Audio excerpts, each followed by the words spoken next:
क्या था भारत का चंद्रयान-1 मिशन?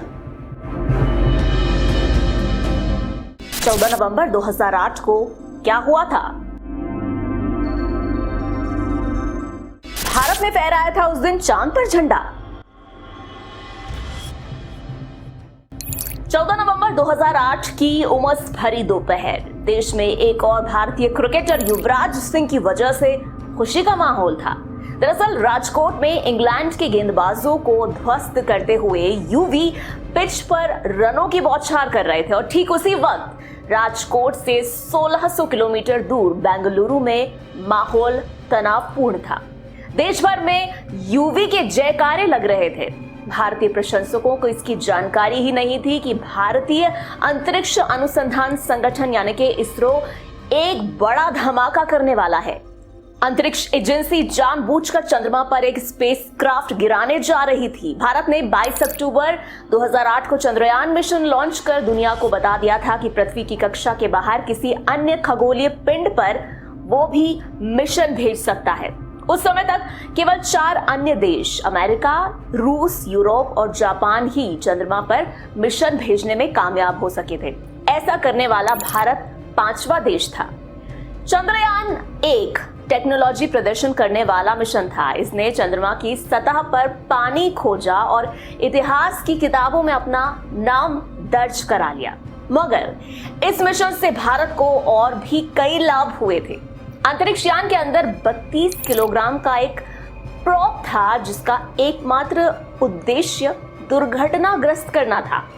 इसरो ने इसे मून इंपैक्ट प्रोब कहा था। अब आपका यह सवाल हो सकता है कि इस प्रोब में था क्या, तो चलिए जानते हैं। देखिए, चंद्रमा की सतह की ओर बढ़ते हुए जूते के डब्बे के आकार का प्रोब धातु का सिर्फ एक टुकड़ा नहीं था, बल्कि इसके अंदर 3 उपकरणों को ले जाने के लिए एक जटिल रूप से डिजाइन की गई मशीन भी थी। एक वीडियो इमेजिंग सिस्टम था, एक रडार अल्टीमीटर और एक मास स्पेक्ट्रोमीटर, ताकि इसरो को पता चल सके कि वो क्या खोजने वाले हैं। इस वीडियो में इमेजिंग सिस्टम की तस्वीरें लेने और उन्हें बेंगलुरु वापस भेजने के लिए डिजाइन किया गया था।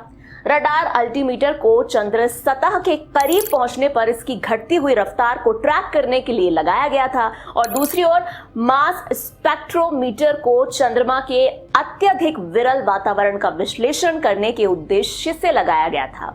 जैसे ही चंद्रमा की सतह पास आने लगी, अंदर पैक किए गए उपकरणों ने ऑर्बिटर के ऊपरी हिस्से में डेटा भेजना शुरू कर दिया। इसे बाद में गहन विश्लेषण के लिए इसकी रीड आउट मेमोरी में रिकॉर्ड किया गया।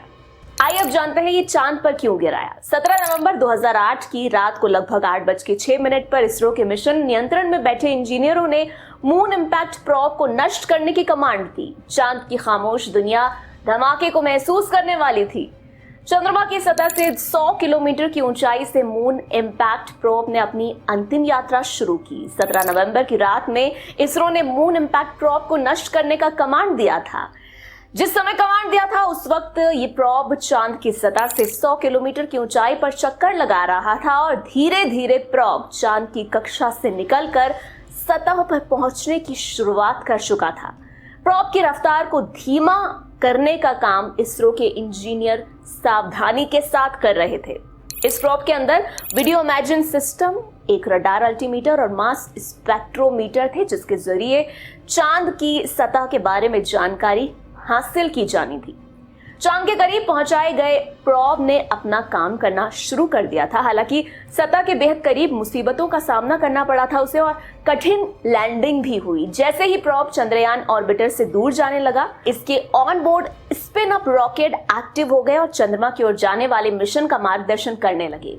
ये इंजन इसे तेज करने के लिए नहीं, बल्कि इसे धीमा करने के लिए था। चंद्रयान से निकलने के लगभग 25 मिनट बाद मून इंपैक्ट प्रोब को मुसीबत का सामना करना पड़ा। चंद्रमा की सतह पर चंद्रयान की एक कठिन लैंडिंग हुई और इसरो ने एक ऐसे अंतरिक्ष यान को दूसरी दुनिया में दुर्घटनाग्रस्त करके इतिहास रच दिया जो प्राचीन काल से मानव प्रजाति के लिए एक पहेली बनी हुई है।